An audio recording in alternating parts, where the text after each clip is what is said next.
Hello everyone, welcome back to my channel विज्ञानश family vlogs. कैसे हैं आप सब? उम्मीद करती हूँ आप सभी अच्छे होंगे and wish you very happy Diwali.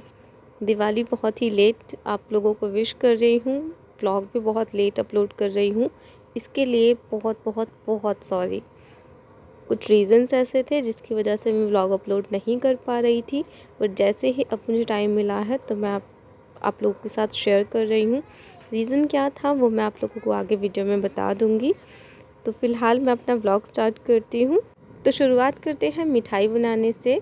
तो मैं बना रही हूँ काजू कतली। उसके लिए लिए है चीनी 1 कटोरी और 1 कटोरी पानी। इक्वल रेशियो में चीनी और पानी का आप एक चाशनी बना लीजिए। यहाँ पर मेरे पास 250 ग्राम से ज़्यादा काजू थे। उन काजू को मैंने जार में डालकर कुछ इस तरीके से इसका पाउडर तैयार कर लिया है। पाउडर तैयार करने के बाद इसे हम जो आटा छानने वाली छलनी होती है उसमें इसे अच्छे से छान लेंगे, क्योंकि जो पाउडर है वो हमें काफ़ी फ़ाइन चाहिए। जितना आप फ़ाइन बना सकते हैं उतना फ़ाइन आप बना सकते हैं। तो यहाँ पर मैंने इसको पहले बैच को इस तरीके से छाना और उसके बाद जो भी थोड़ा थोड़ा आप देख सकते हैं टुकड़ों में बचा, उसको मैंने वापस से जार में डाला और फिर दोबारा एक बार उसे क्रश कर लिया। लेकिन दूसरी बार जब मैंने इस जार मतलब जो काजू है इनको पीसा तो इनका पाउडर नहीं बना, बल्कि थोड़ा सा ये चिपचिपा सा पाउडर हो गया। तो बाकी जितना बचा वो मैंने सब मिक्स कर लिया एक साथ ही।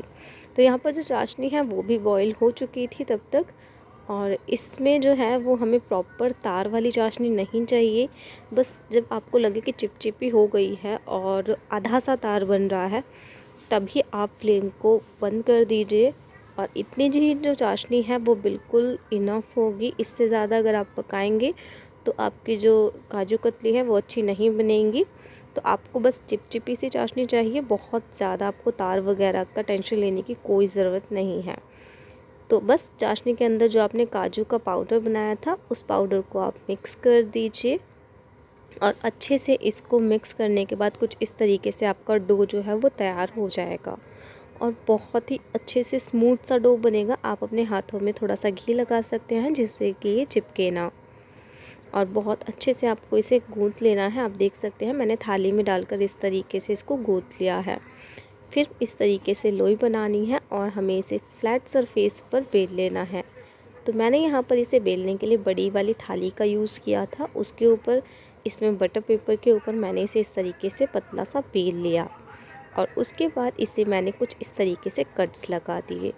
काजू कतली बनाना बहुत ही ज़्यादा इजी मेथड है, मतलब बहुत ही इजी रेसिपी है। अगर आप बनाना चाहते हैं तो मार्केट में वैसे सबसे महंगी मिठाई, जहाँ तक मेरी नॉलेज है तो बहुत महंगी मिठाई मिलती है, सबसे महंगी शायद काजू कतली ही है और बनाना बहुत ज़्यादा इजी। तो बस इस तरीके से काजू कतली की शेप दे देंगे और आपकी काजू कतली बनकर बिल्कुल रेडी हो जाएंगी।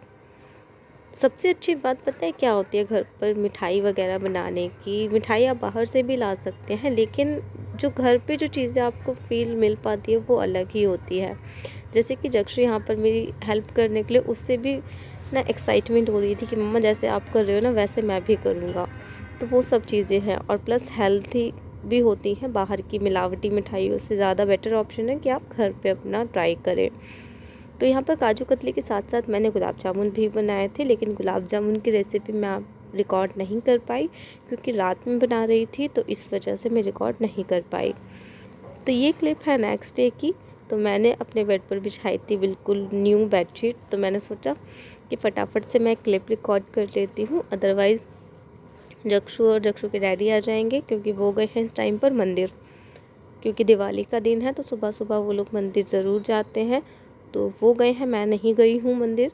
और जब तक वो लोग आते हैं तब तक मैं अपना और काम कर लेती हूँ। तो घर के काम करने के बाद मैं फटाफट से नहा ली और नहाकर आज मैंने पहना है ये प्यारा सा कुर्ता सेट, जो कि मैंने अपनी लोकल मार्केट से ही परचेज़ किया था। तो इसी के साथ मैं स्टार्ट कर रही हूँ अपना स्किन केयर, क्योंकि आजकल मैं अपनी स्किन पर ध्यान देने लगी हूँ। बीच में बहुत ज़्यादा मैंने छोड़ दिया था, कुछ भी ध्यान नहीं देती थी, तो बहुत ज़्यादा पिंपल्स की मुझे प्रॉब्लम हो गई थी। लेकिन अब अच्छी बात यह है कि वो धीरे धीरे वो प्रॉब्लम मेरी सॉल्व हो रही है। तो बस फटाफट से अपना बेसिक सा मैंने मेकअप किया, टोनर लगाया, सनस्क्रीन अप्लाई की और एक लिप शेड अप्लाई किया। और इयररिंग्स पहने, बिंदी लगाई और बस मैं हो गई रेडी। जैसे कि आज दिवाली है तो बस थोड़ा सा मुझे लगा कि अपने आप को बेटर फील कराने के लिए, एनर्जेटिक फील कराने के लिए खुद को रेडी होना भी ज़रूरी है। तो चलते हैं अपने लंच की तैयारी करने के लिए। तो लंच में बनेंगी आलू की कचौरी। उसके लिए मैंने आलू पहले से ही बॉईल करके रख दिए थे। बस आलू को छील कर मैश कर लिया है, कटा हुआ धनिया डाल दिया है और अब मैंने इसमें ऐड किया है हरी मिर्च और प्याज। साथ ही डाले हैं कुछ मसाले, लाल मिर्च पाउडर, नमक और गरम मसाला। अब इन सबको कर देंगे मिक्स। बिल्कुल बढ़िया सी स्टफिंग जो है वो तैयार कर लेंगे ताकि अच्छी सी कचौरी बनकर तैयार हो जाए।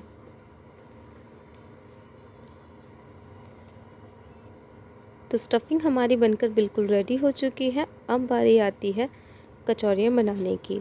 तो स्टफिंग बनाने के बाद मैंने आटा गूंथ कर तैयार कर लिया था, जो कि बिल्कुल सॉफ्ट होना चाहिए, जैसा कि हमें आलू के पराठे बनाने के लिए चाहिए होता है। सबसे पहले हमारे घर में जब भी पूरी कचौरी बनती है तो इस तरीके से एक छोटी सी पूरी बनाकर जो है वो चूल्हे को चढ़ाई जाती है और फिर उसके बाद बाकी की पूरी कचौरी बनाई जाती है। तो चलिए अब बनाते हैं अपनी कचौरी। तो सबसे पहले एक छोटी लोई को मैंने इस तरीके से फ्लैट कर लिया है। मैं बेलन की हेल्प से ही इसे फ्लैट कर लेती हूँ, हाथों से बनाने में बहुत ज़्यादा टाइम लगता है। अब इसमें फिल करूँगी स्टफिंग। और स्टफिंग भी बहुत ही अच्छी खासी स्टफिंग मैंने फ़िल की है, 2 चम्मच बहुत अच्छे से फ़िल की है। एक व्लॉग मैंने और अपलोड किया था जिसमें कि गोभी के पराठे मैं आपको बता रही थी। तो हमेशा मैं यही कहती हूँ और करती भी हूँ कि स्टफिंग आप हमेशा जब भी कोई स्टफ़ चीज़ बना रहे हैं ना, कचौरी बनाएं, पराठे बनाएं, स्टफ़ जब आप उसमें करें तो बहुत अच्छे से करें, स्टफिंग में कंजूसी ना करें।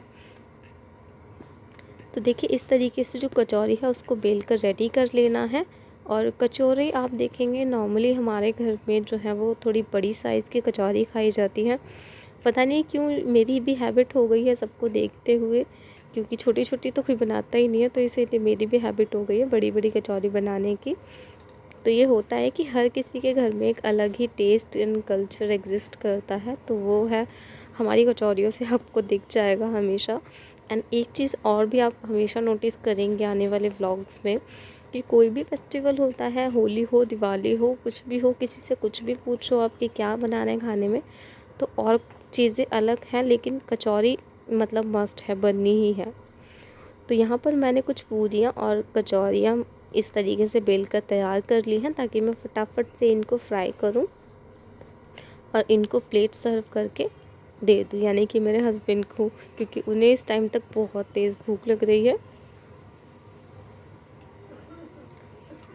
तो सबसे पहले मैं फ्राई कर रही हूँ पूरियाँ।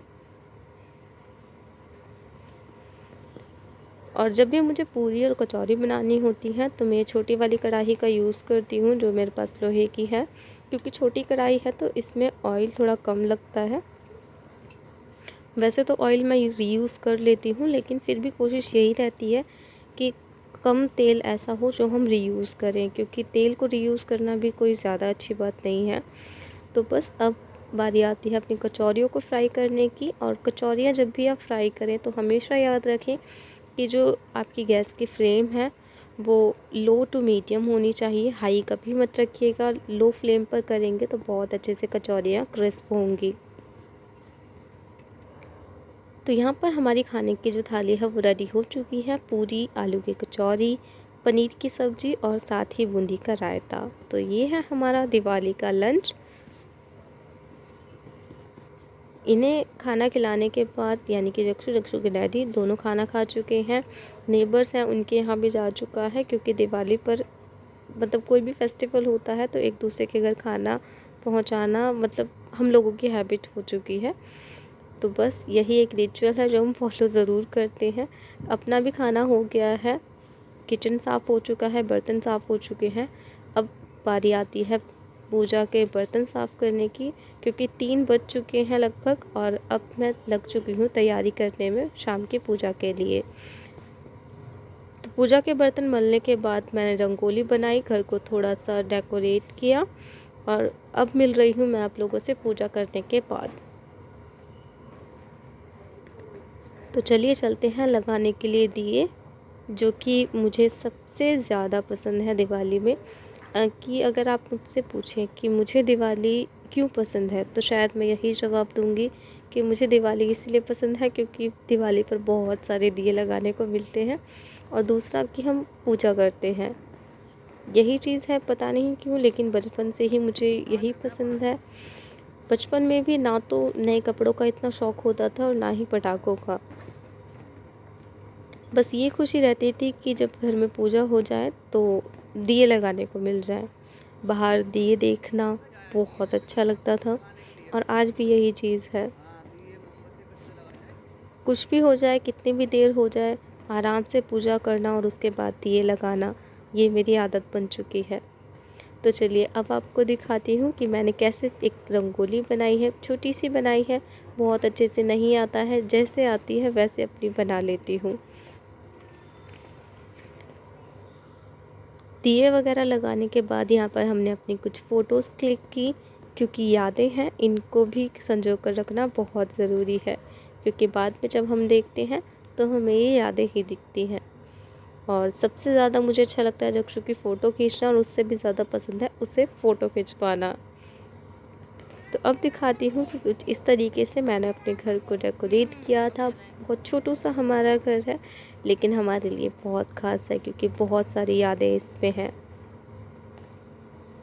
बाहर हो रही है दिवाली की धूम, हर तरफ रोशनी है, इतनी सारी लाइटिंग्स हो रखी हैं, बहुत ज़्यादा चमक रहा है। लेकिन फिर भी अगर आप देखेंगे तो जो दिए हैं वो अलग ही आपको चमकते दिखाई देंगे। मैं जब ऊपर खड़े होकर देख रही थी तो मुझे लगा कि एक क्लिप रिकॉर्ड करनी चाहिए कि आप लोगों के साथ भी मैं शेयर करूं। लाइटिंग एक तरफ है, लेकिन दियों की रोशनी बिल्कुल एक तरफ है। इसी के साथ होता है व्लॉग यहीं पर एंड। मिलती हूँ अपने नेक्स्ट व्लॉग में, and happy Diwali again. Thank you so much for watching this vlog.